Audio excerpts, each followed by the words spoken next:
welcome to another episode of the G20 Interfaith Forum podcast. My name is Stuart Bird, And I'm Mariana Richardson. and today we're excited to look to the future of 2025 and look to see what's coming. In our last episode, we had a great discussion about looking back on 2024, specifically referencing the year-end document and the awesome events that happened there. This episode we'll talk about what do we have to look forward to in 2025, um, and things are just right around the corner. We're already starting with some events. We are. A matter of fact, I leave Saturday for the International Religious Freedom Summit in Washington, D.C. And at this event, we are also going to probably have some kind of might have a side event at Georgetown, but we're looking forward to meeting other people who are in this space, concerned about freedom of religion, concerned about how religions can help in all of the SDGs. I'm really excited to be able to meet with a lot of our IF20 friends there in Washington, D.C. And of course, this year for G20 South Africa, we're going to be talking a lot about people's thoughts, feelings, how they want to help. But we are also going to be looking very closely at the next year when G20 is in the United States of America. And so I know that that will be also part of the discussion at the IRF Summit. Cool, that's great.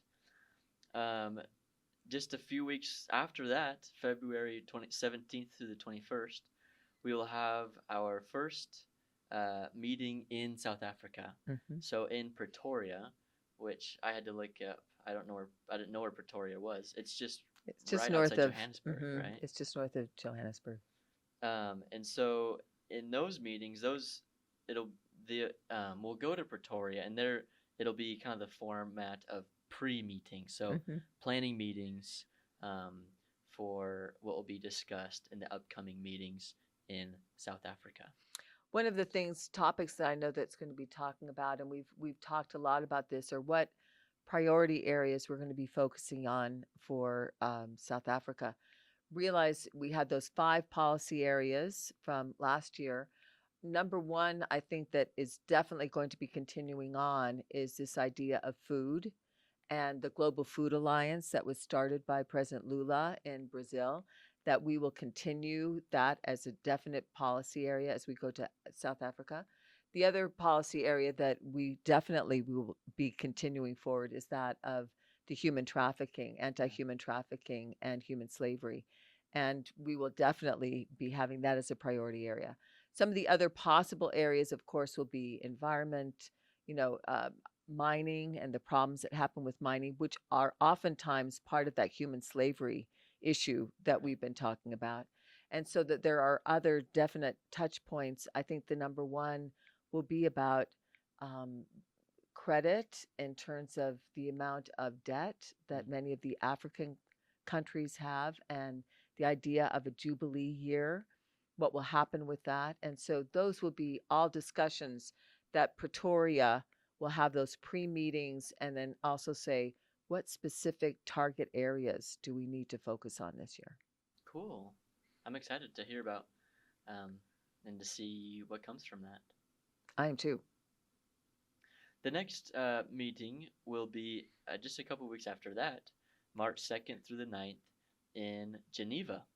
And so that's also going to be a similar format where it's pre-meetings, preparation meetings for the G20 Interfaith Forum, and also for other organizations that also want to come and find out what needs to be focused on for this year. Well, and those meetings usually in Geneva at that time, it's with the UN Human Rights Council, right. UNHCR. And so basically the focus on this will oftentimes be refugees and immigrants and immigration, and how we're going to help with that throughout the world. And we'll talk with other religious refugee organizations and probably have some meetings with them as well during that week. Wow, cool. Yeah, that'll be really great. In April, we'll have a series of meetings, first with youth meetings in Ethiopia, and then with the African Union, which is, of course, in Addis Ababa, Ethiopia. We will be having the Celebration of the World International Harmony Week, and then also G20 Interfaith Pre-Meetings. And this will be the third year that we have had these meetings with the AU. And I think it's been a very positive thing in preparing for, G20 South Africa and Yeah. the AU involved. But realize we also have had this has been a tradition in terms of having these opportunities to talk with the AU, to find out from them what are some of the major concerns and problems that they see in Africa, and how can we help. Right. Right. That's going to be a crucial meeting. So, And in terms of the youth meetings, I mean, I would love to get your thoughts and feelings. When I say youth meetings, I'm not talking like high school students. I'm talking more people that are, in the 20s, 30s range. And we are really looking to see if we can get younger people very much involved in these different issues and these different organizations to help us move forward so that IF20 and other nonprofits and NGOs that are in this space will continue long after I'm here or Cole's here or Catherine's here, that you'll continue the work. yeah, I think that it's a great idea to have one of these meetings focused on and specifically centered on the I guess the rising generation and people who have recently finished studying in university, or kind of have a young perspective on the world.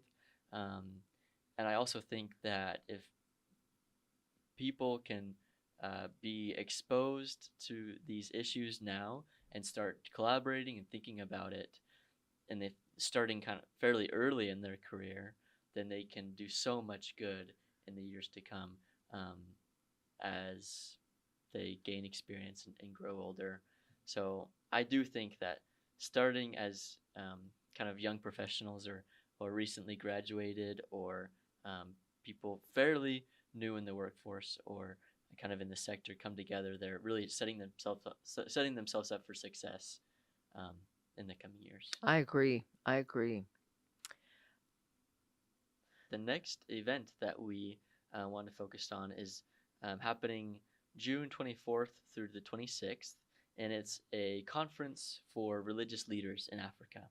And so that'll be great for us to go to and kind of help uh, religious leaders understand and help us understand how religious leaders can help with the priority areas that we will have identified. I agree with that. I do think too, realize that this religious leaders conference is something that G20 will be doing. Oh, We'll be yeah, having some side meetings along with it, great. but the religious leaders will be coming as part of the G20 set of meetings. And realize when we talk about the G20 meetings, there are literally hundreds of meetings that Right. happen this year, and so we are involved in a few of them, and we have a strong voice, especially in this idea of the religious leaders that are coming together for G20 South Africa.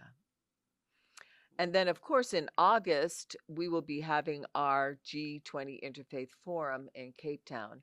And we're looking forward to that time as kind of a culmination of all the discussions that we'll be having alongside, all these different areas, these different places, these different countries will come together finally in August and have an opportunity to really look at our policy recommendations, review them, talking with people throughout the world that have strong feelings about these policy areas and what we can do to make our policy briefs even better, and some of the things that we can do very specifically, very, with people. What kinds of projects can we start that would help on the ground, help people change in these different areas?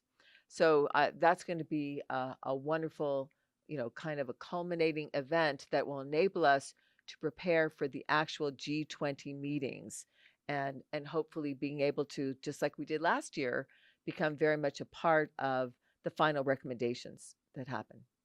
Yes. Yeah, I was lucky enough to be able to attend the one last year.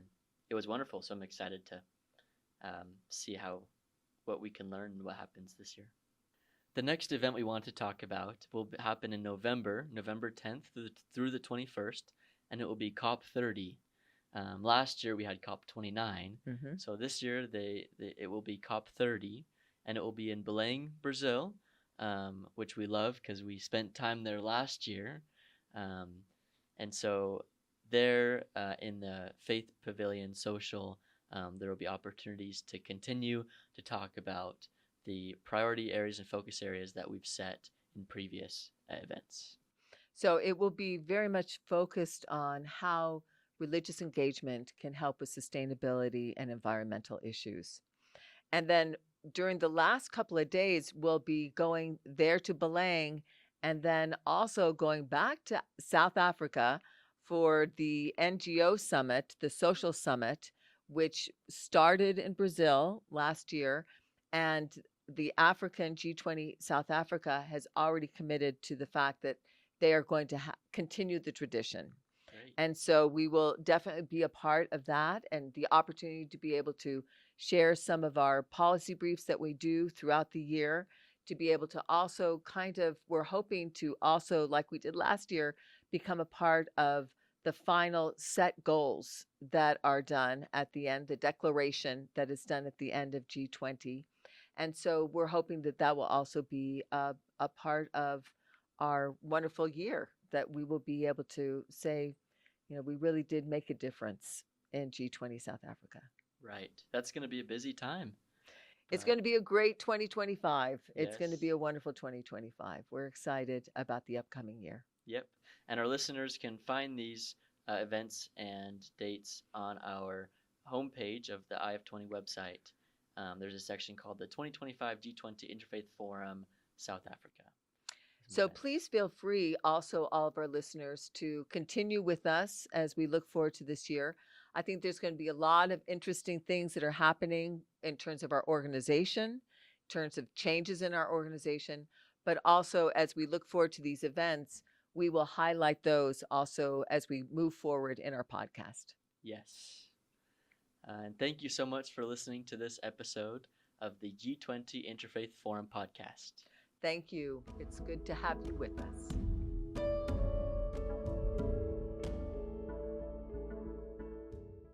The podcast provides information and discussions on the G20 Interfaith Forum, but the views expressed are those of the individuals involved and not necessarily the official stance of the forum.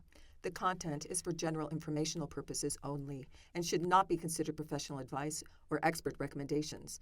Listeners should exercise personal responsibility, seek professional guidance, and conduct further research when making decisions based on the podcast.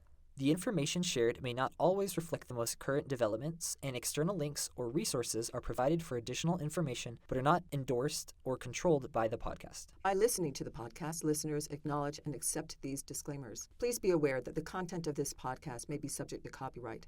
Unauthorized copy, distribution, and reproduction of any part of the podcast is prohibited.